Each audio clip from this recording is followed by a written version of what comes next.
President Trump said this week he is now considering sending National Guard troops to New Orleans. Although it is a state run by Republican governor, the Big Easy is a very blue city. CBS News reporter Kati Weis comes to us live this hour from New Orleans. Katie, what do we know about this possible National Guard deployment plan there? And do the crime stats actually show a need for that?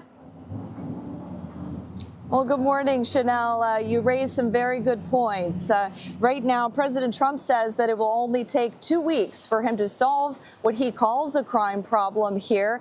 He says that it will be, quote, much easier than D.C. However, we found city data showing that crime is actually down almost entirely across the board in almost every category. In fact, most recent statistics show that murder is down by 22% compared to this time last year, and armed robbery is down by 27% compared to this time last year. Now, New Orleans, as you said, is known for being a blue dot in a sea of red, and traditionally it's also the only sanctuary city on the Gulf Coast. And of course, lately, over the last several months, the city has faced mounting pressure to change those policies, both from state leadership and federal immigration leadership as well. In fact, President Trump said this week that he is grateful for Louisiana Governor Jeff Landry and the new partnership that they formed over immigration enforcement by opening a new detention center at the Louisiana State Penitentiary for immigrants who have been convicted of crimes. In fact, President Trump said that Landry is, quote, a great governor, and that he'll continue to focus on sending National Guard troops to cities where he is welcomed. Chanel? So, Katie, you mentioned how some local politicians there are reacting. I just wonder what regular people, what citizens are saying to you. How are they reacting to this news? Sure. Well, a lot of business owners here say that they don't want that kind of armed presence in their neighborhoods and where they do business. They say that it's, quote, a mistake.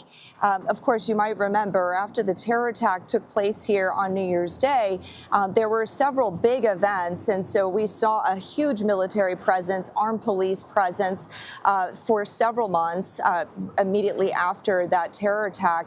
And at the time, a lot of partygoers welcomed the presence. They said it made them feel more safe. However, many business owners at the time felt that it actually scared away patrons. Take a listen.